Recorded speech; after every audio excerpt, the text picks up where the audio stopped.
Y hola mis amigos, vamos a seguir con las entrevistas en la conmemoración festiva de haber sido decretado territorio federal nuestro actual querido estado de Quintana Roo.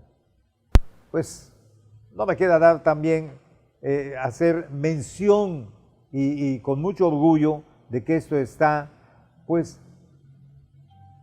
auspiciado por parte de la Sociedad Andrés Quintana Roo y de la Universidad de Quintana Roo, porque se trata de hacer esta conmemoración festiva de los 120 años de una historia que me da muchísimo gusto y es para mí un verdadero orgullo el que yo tenga al entrevistado de hoy, el señor Augusto Ferrat Carmichael. Augusto, muchas gracias por recibirme en tu casa, muchas gracias por concedernos esta entrevista. Bienvenidos. Muchas gracias. Y nos vamos al grano, Augusto, porque las cápsulas son muy cortas. De una vez. Llegas a Cancún porque algo tenías tú que te llamó la atención Cancún, porque ya eras comerciante de... Yo me dediqué a la exportación de productos del mar, siempre.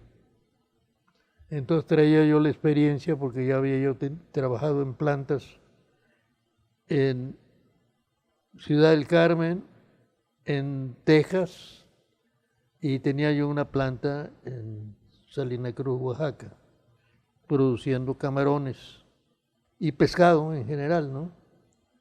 Y a eso me dedicaba. Entonces, cuando conocí al ingeniero Aarón, me invitó a que yo hiciera alguna inversión aquí. El que fue gobernador, del territorio federal. Aarón Merino Fernández. Me invitó, entonces le dije que el único lugar posible para eso, porque los barcos que entraban a cargar y a descargar tenían que tener fondos, el único lugar posible era Cozumel. Y tuve que ir a Cozumel, fui a Cozumel y renté una bodega grande que había frente al mar. Allá instalé la planta empacadora de Quintana Roo y en 1959-1960 el licenciado, el presidente de la República, López Mateos la inaugura, le da el banderazo. Entre eso, dio el banderazo a eso, al agua potable y a varias cositas de ahí. Sí, eso fue el inicio de la primera exportación de productos del mar desde Quintana Roo al extranjero. Muy bien. Porque ya los campechanos exportaban camarón, pero en Quintana Roo no se exportaba nada. Eres nacido en Chetumal. Yo nací en lo que entonces se llamó Payo Obispo y pertenecía... ¿En qué año? 1925. O sea que para este 2022 vas a cumplir 97 años de edad. 97 años de edad. Dios te bendiga y por algo te ha concedido tanta larga vida. Y un poco de energía, porque sí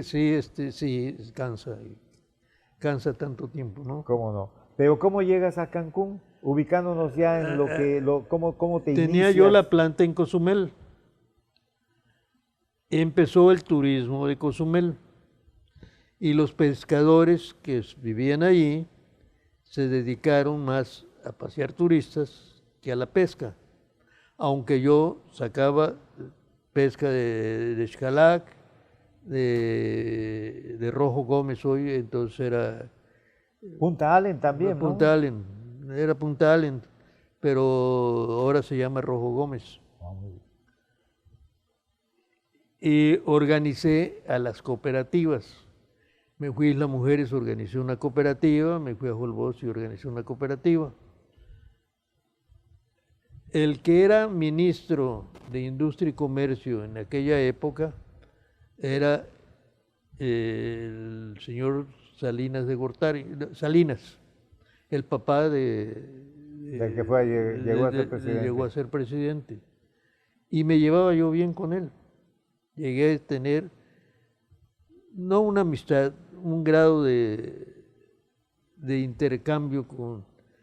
Iba él a Salina Cruz, me invitaba a que yo lo acompañara, por ejemplo. Iba en una avioneta de un banco, ya, que creo que del Banco Nacional de México. Él iba en una avioneta, le prestaban la avioneta, nos íbamos a Salina Cruz. Le gustaban los huevos de tortuga, aunque estaban prohibidos. Sí, decía que si habían huevitos guardados ahí, los sacaban, ¿no? Desde luego ya hervidos. Sí.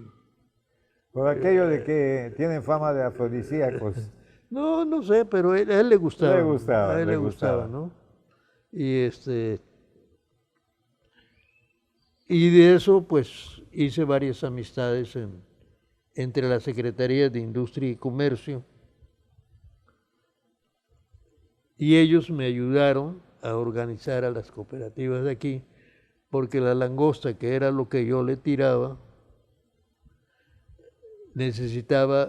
solo estaba concesionado a las cooperativas pesqueras. Cozumel no tenían, la primera que organicé fue la de Cozumel, los de aquí no había una cooperativa, los de Rojo Gómez no tenían cooperativa, entonces hablé con él y me dijo, abre delegaciones. Pero tu llegada a Cancún... Ahí voy. En los años 70 empieza el movimiento de Cancún, que nosotros ya sabíamos que venía un desarrollo grande porque el licenciado Echeverría, a quien con el Carlos Gómez Barrera, el licenciado Echeverría era muy amigo de Carlos Gómez. Entonces, cuando queríamos verlo al licenciado, le decíamos a... Carlos Gómez Barrera, líder de los... de los músicos y de los autores y compositores. Sí, a nivel nacional. Entonces él... Chetumaleño, además. Chetumaleño. Entonces con él íbamos. Y hablamos y él nos dijo que el programa que venía, si él llegaba presidente. Todavía no. Decía, sabíamos que era él, porque por eso lo íbamos a ver. Primero porque era el de, ¿cómo se llama? El de Gobernación. Era el secretario. Segundo porque teníamos la entrada con Carlos, que era amigo de él. Y él, pues, por sus ratos nos decía, ¿no?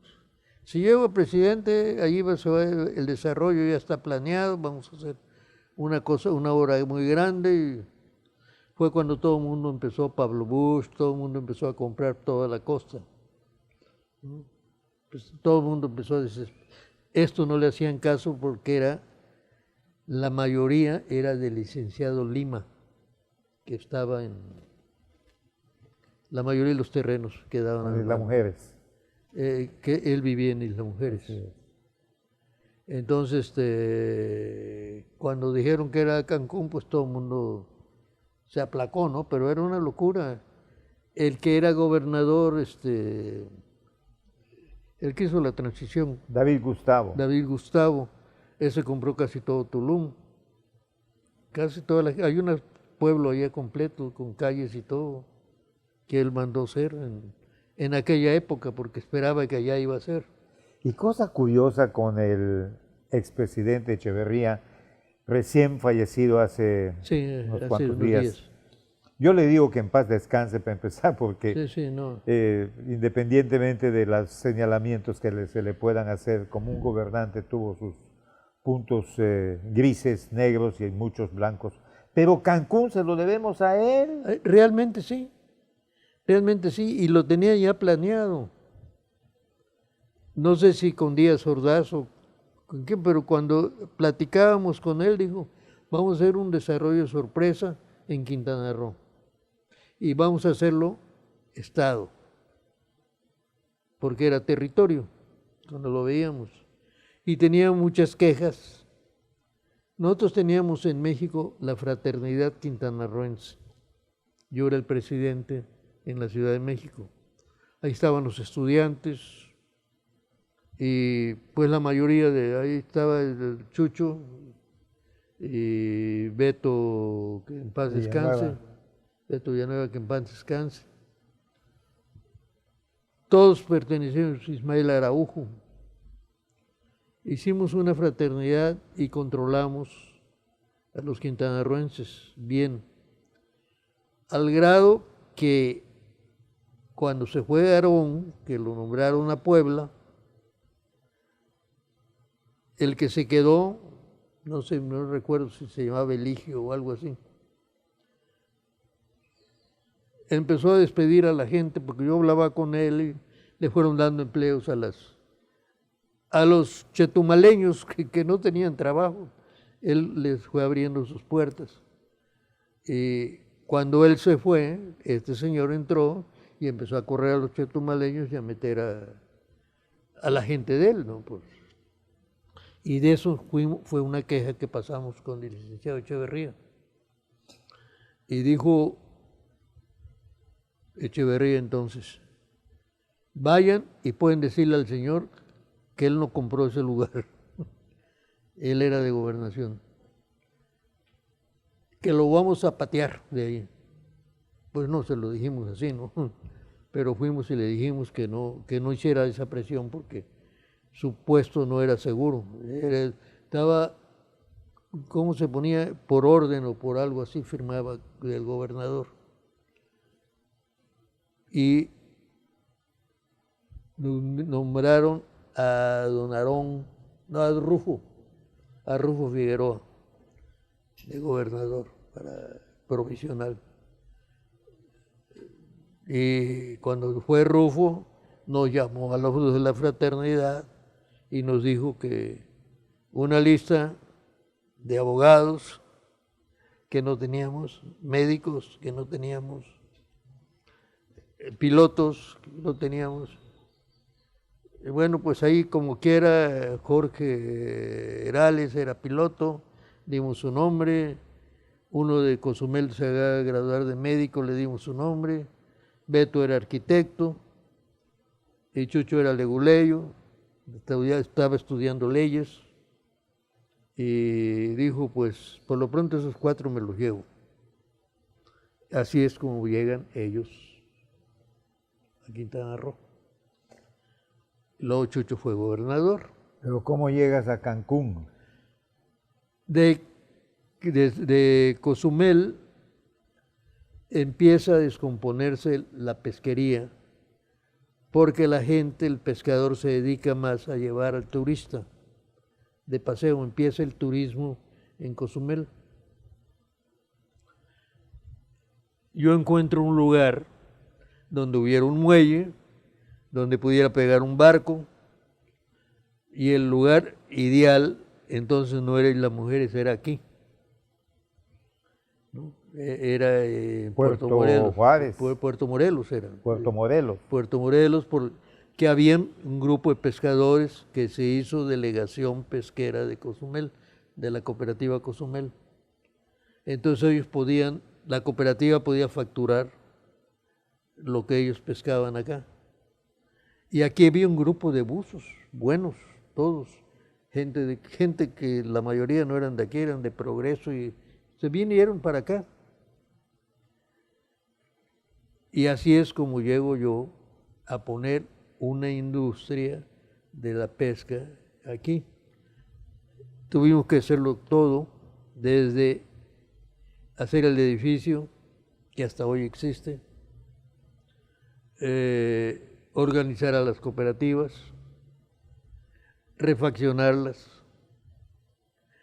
Las refaccionaba a través de un banco en los Estados Unidos, un banco que tenía confianza en la empresa con la que yo le mandaba el producto de allá. Estaban medios asustados porque eran partidas de $50,000, $100,000, que se invertían aquí, ¿no? El edificio lo compré yo con Tambaquito y con dos personas más que pusieron, se costó $40,000, yo puse 25, 26,000 y entre ellos dos pusieron 15,000. Y pudimos comprar el edificio, lo armamos. En aquella época costó 40,000. Y empieza la pesquería aquí exactamente en 1972. En 1974 Chucho ya era gobernador. Él inaugura la planta de aquí. Jesús Y es Martínez cuando Robles. llegas a Cancún. Y es en esa época. Yo desde el 70 mandé el edificio. Porque, de aquí sacas todo el producto, o en fin, y empecé lo a que te controlar, demandaban los hoteles de no, Cancún. Yo empecé a venderle a todos los hoteles, al Aristos, al Sheraton, a todos esos los surtía yo. Esa es mi introducción a Cancún. Después empezó la pesca del camarón, lo organiza Romeo en Isla Mujeres, Romeo Magaña. Y yo tengo un barco también para el camarón y yo me dedico también a comprar camarón y langosta aquí. Y yo le empaqué traje las máquinas graduadoras y me dediqué a la exportación del camarón, la langosta y el pescado.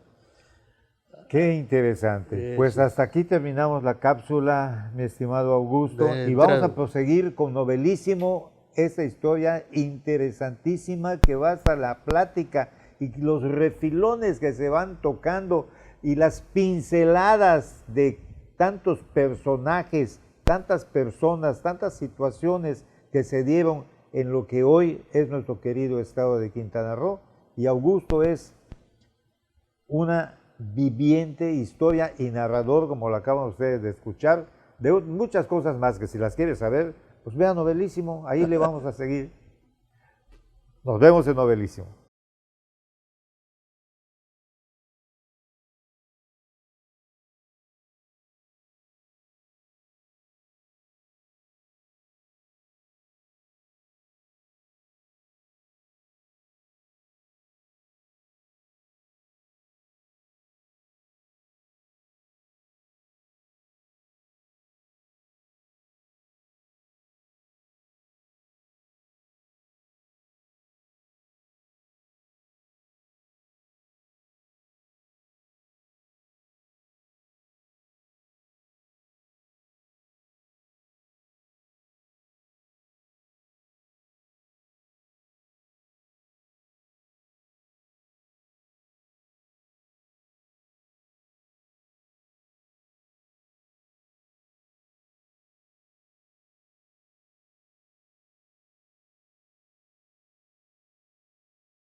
Bienvenidos a un programa más de Novelísimo, mis estimados televidentes y amigos de la península de Yucatán, de México, y en esta ocasión de Xcalac, de Holbox, de Chetumal, de Isla Mujeres, de Cozumel, muchos de la región, porque de aquí, de la región, se fueron muchas cosas y vinieron muchas cosas. Para tal efecto, ha aceptado la entrevista dos personas. En primer lugar, don Augusto Ferrat Carmichel. Gracias, Augusto, por aceptar este programa. Pues sí, estoy aquí. Y don Carlos Cardín Pérez, conocidos de muchos o de todos nosotros, para hablar de las historias de Quintana Roo, historias que matizan nuestra imaginación inclusive, cuando nos ponemos a pensar, cuando cruzamos la carretera de Cancún a Chetumal y qué hubo por acá, y cuando nos metemos a alguna de sus preciosas islas. Pero ¿para qué se los cuento yo si ellos están aquí para contarnos? Así que nos vamos por donde habían empezado ustedes, fuera de cámaras. Le habías hecho Sí. una pregunta, Carlos Augusto. Sí, hay una cosa, Augusto, que tú naces en Payo Obispo, que es Correcto. el antecedente Nace de en Payo Obispo en 1925. Augusto va a cumplir en octubre. 97 años el próximo octubre. Y ahorita lo acaba de decir muy bien Carlos Cardín. En Payo Obispo, cuando eso no se Sí. llamaba Chetumal, ¿no? El antecedente de Chetumal. Sí, correcto. Y es cuando se empieza a poblar, se empieza don Otompe Blanco a repartir los terrenos a las familias. Tu familia fue de las primeras, de los Ahí lo primeros tengo. terrenos Tengo incluso los documentos del primer terreno que le del entregan. media manzana entregaban Pues no, ahí. de una manzana de 100 metros repartía 5 terrenos. A mi familia. Y eran de 20 por 50 de los dos lados. Entonces hacía los 100 metros así. Sí te digo porque mi familia quedó en las de donde está Sí. la casa donde vivió tu madre hasta que falleció. Nosotros estamos entre Otompe Blanco y Álvaro Obregón. Sí. Tú estás entre Otompe Blanco y Carmen Y Ochoa. Carmen Ochoa, correcto. Entonces la siguiente manzana La siguiente manzana. es sí. que le entregaron al bisabuelo don Diego Romero, que en paz descanse. Pero ¿quién le entrega a tus abuelos? Otompe Blanco. El mismo que le entregó Sí. a tu abuelo. Él entregó eso. Y Es- tardaron como 20 años en darle los documentos. Te Sí. daban el terreno, te ponían tus bojoneras Y y te da tu, que vas tu a línea. vivir. Y ahí tú ibas a construir. Y entonces mi abuelo, mi bisabuelo, tuvo hijas, que era Teodosia, la esposa del nuevo arbolito que estaban casi enfrente de tu casa, en la esquina. Sí, Doña Teodosia, Don Jesús Rivero. don Jesús Rivero, don Chucho Rivero y doña Teodosia. Doña Teodosia era hermana de mi abuela. Mi Sí. abuela y doña Carmela Romero, que también conociste, y a doña Petí Celaya, que era la tía de George Price, que fue Sí. ministro de Belice Fue ministro de Belice. muchos años, 15 o 20 años. Ella fue casada con Carlos Romero. Carlos Romero murió joven, que era el único hijo varón de don Diego. Bien. Entonces hizo varios terrenos sobre la Héroes entre Álvaro Obregón y Sí. Otompe Blanco. Pero de ahí salió mucha gente, venía yo comentando con Jaime, cuando el huracán Janet, Janet. llegaban los aviones, cuando llegaron, porque los primeros que llegaron a auxiliar fueron los británicos, Sí, de 56 o 57. 55, 55 por ahí. septiembre del 55.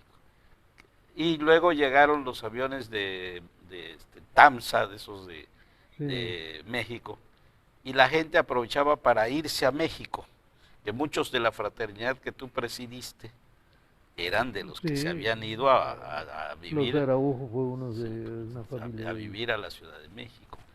Y tú fuiste un conductor político, aunque nunca fuiste político. Sí, sí, es la Sí, realidad. sí, nunca.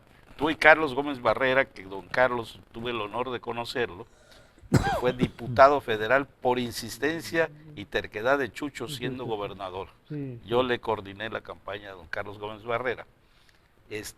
Y don Carlos, que era una dama, espantado por las cuestiones políticas que no conocía. Sí, él- Y ustedes dos eran los que conducían a la fraternidad, fraternidad. ayudaban a la Así fraternidad, era, realmente. armaban todo. Y tú eras el Mesías de Chucho, De todos. pero mayormente de Chucho. de toda la fraternidad. Chucho se volvió tu hijo. Toda Te la salió fraternidad. negrito, pero es tu hijo. Y No, realmente sí. sí, Se hacían las fiestas y lo que faltaba de lana siempre la ponía yo. los bailes de la ¿Cuándo, fraternidad. ilústrenme, cuándo se le cambia el nombre de Payo Obispo a Chetumal? Cuando llega el general Cárdenas. El general Cárdenas cambia los nombres. El subteniente López era Santa Elena, Leona Vicario era Santa María. Fue cuando vino él, se hicieron esos cambios. Cuando llegó él, porque pues era medio socialista, no sé qué, cómo decirle. Cuando yo iba a la escuela, cuando él es presidente, yo tenía 10 años. Cuando iba yo a la escuela, el uniforme era un sombrero de paja y un pañuelo rojo, y a cantar la Roja Internacional antes de entrar. Así era.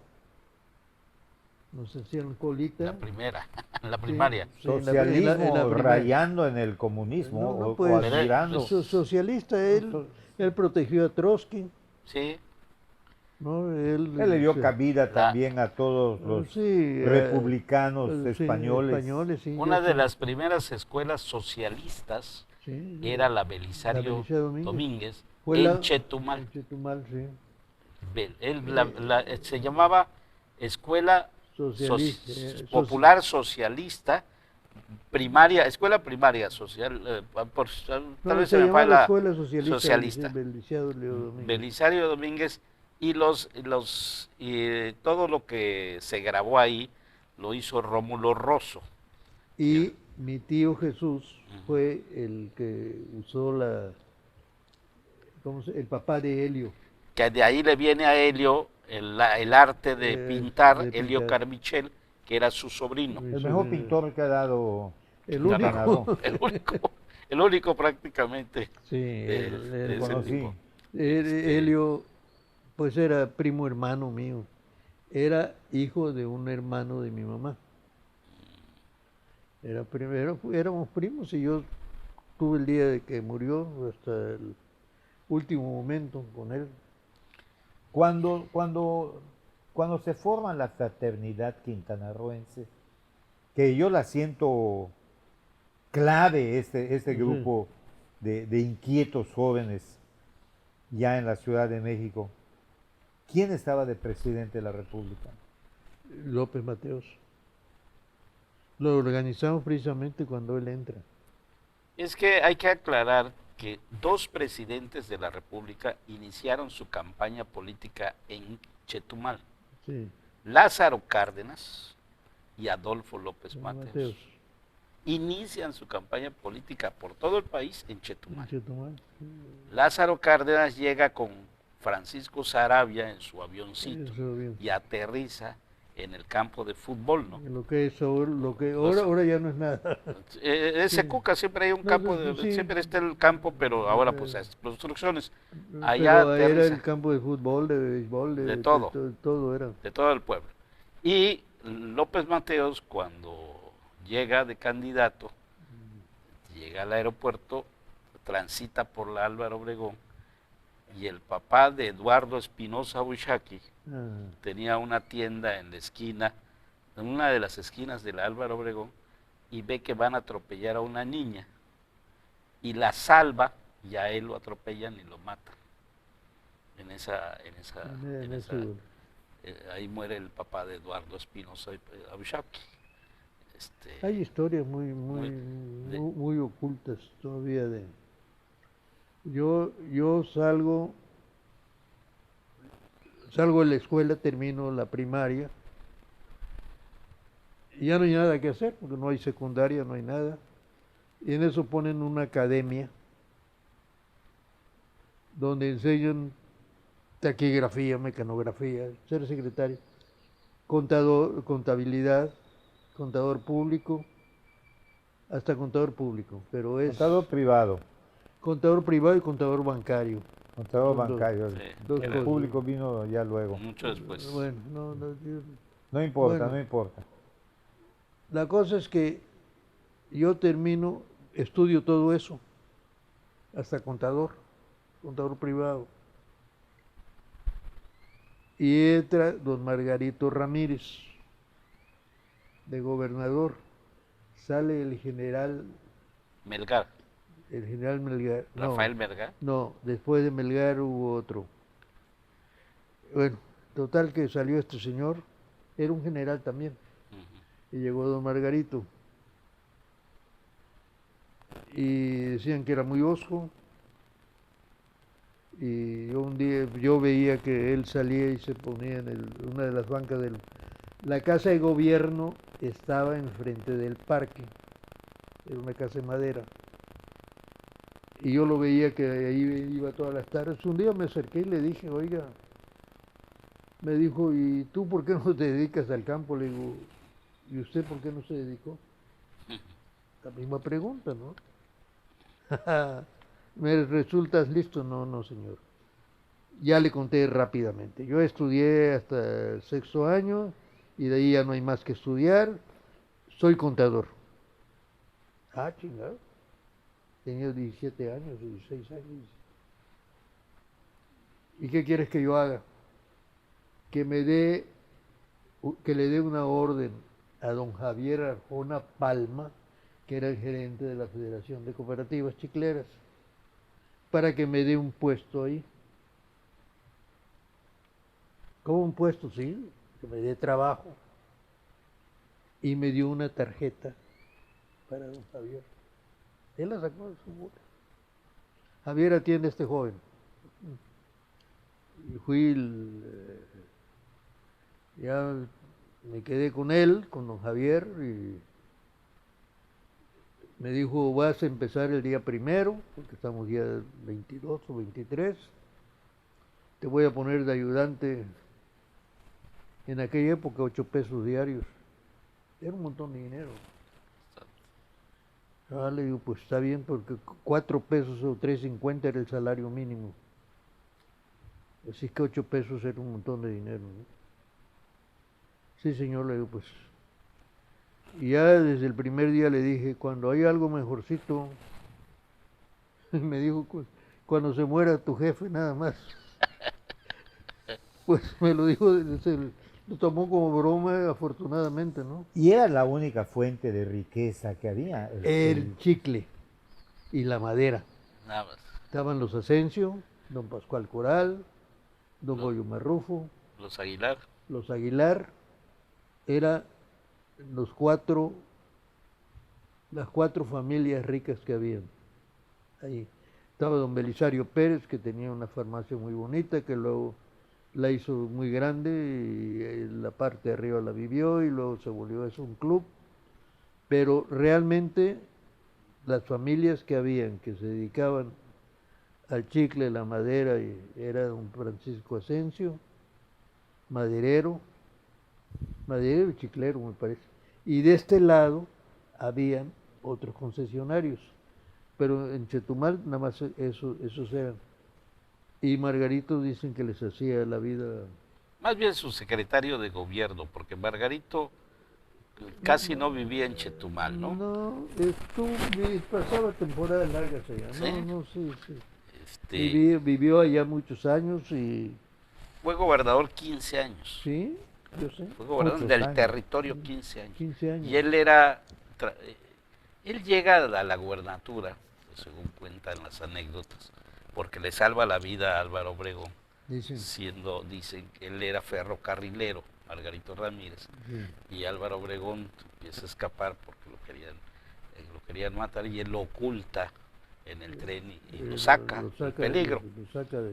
Entonces cuando llega Álvaro Obregón o lo empieza a mover, Lo hace político. lo hace gobernador del territorio de Quintana Roo, en el quinto infierno, Sí. ahí donde no había nada. Y Pues entonces, había sido prisión de yaquis y mayos, ¿no? No, Antes. Chetumal no. En Leona Carrillo. Vicario era donde estaba. Leona era donde. Ahí estaban metidos todos. Ahí también era de jugar póker, era sentarte, uno ponía el cuchillo en la mesa, el otro ponía la pistola. A mí me invitaron muchas veces, nunca quise. Digo, no, yo no sé jugar eso, ¿no? Me escapaba con él. Pues hombre, ¿qué necesidad? y es que había poca población, muy poca población Sí. entre Chetumal, Carrillo Puerto, Isla Mujeres. Cozumel, Leona Vicario y Nuevo Ixcán, que había algunas Sí. casitas. Puerto Juárez. Estaba dividido en 3 zonas, la zona norte, la zona centro y la zona sur. Eso era Quintana Roo. La zona sur le correspondía a Carrillo Puerto y no sé qué, a Chetumal. De Carrillo Puerto para las orillas con Isla Mujeres, le correspondía a Cozumel y el pedacito que quedaba era de Islas Mujeres. Islas Mujeres. Y había siempre un representante del gobernador en cada lugar. En Cozumel había uno, en la isla había otro, y en Carrillo Puerto también había otro, un mayor Escondría Salín. Pero un hombre, un chetumaleño, payovispense, que estaba en la cooperativa chiclera, en la casa de madera, aquella grande de 2 pisos, de 2 niveles. Sí.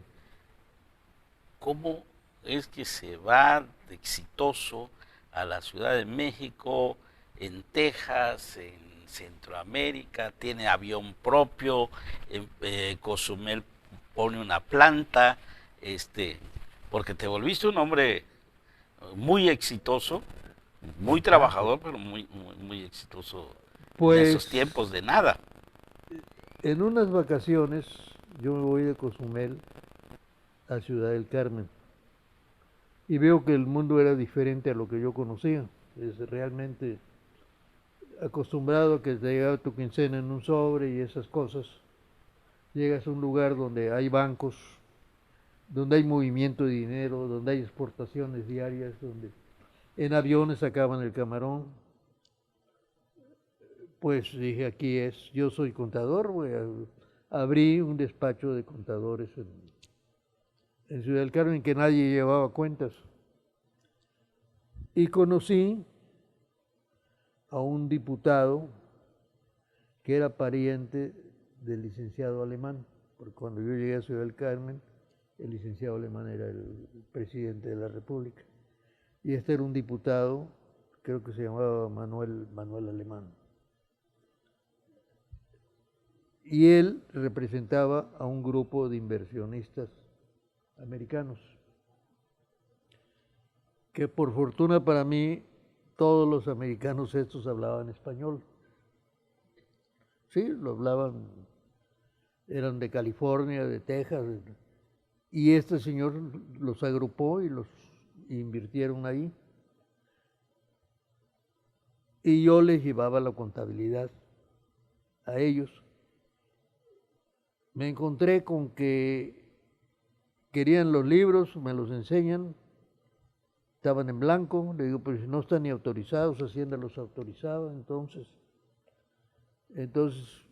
el diputado me dijo, vayas a México, va a tal oficina de Hacienda, de parte mía, llévese una tarjeta y que le arreglen lo que necesite ahí.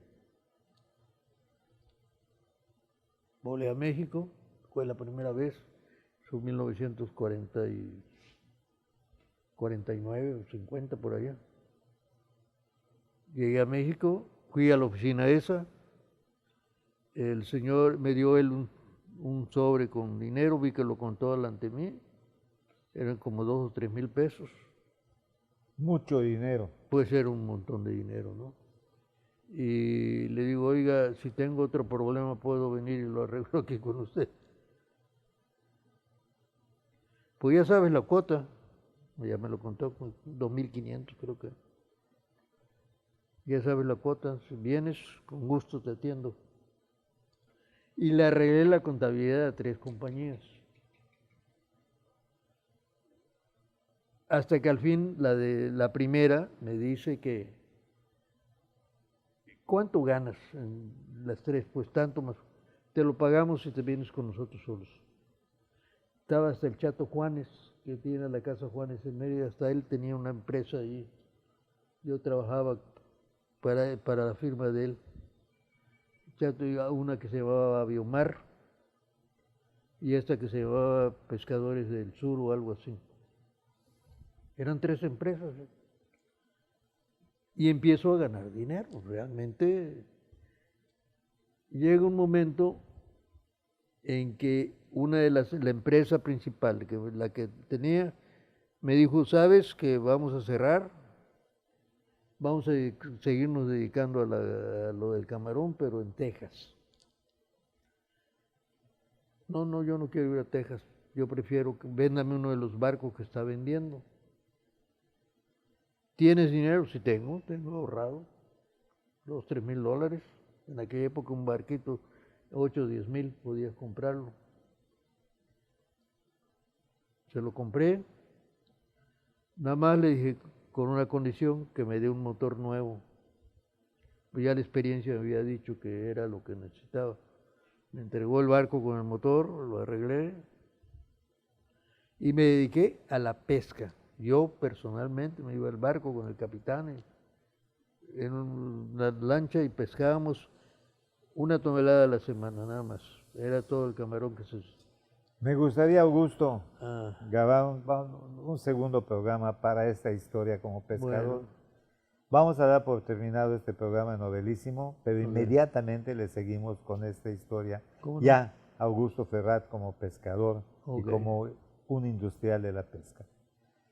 Por hoy, mis estimados televidentes y amigos, previa gracias que también les debo de dar a mis invitados Carlos y Augusto y a ustedes por la preferencia de su atención. No hasta la próxima, hasta la inmediata. Por favor, sigan escuchando estas historias que son hermosísimas. Gracias.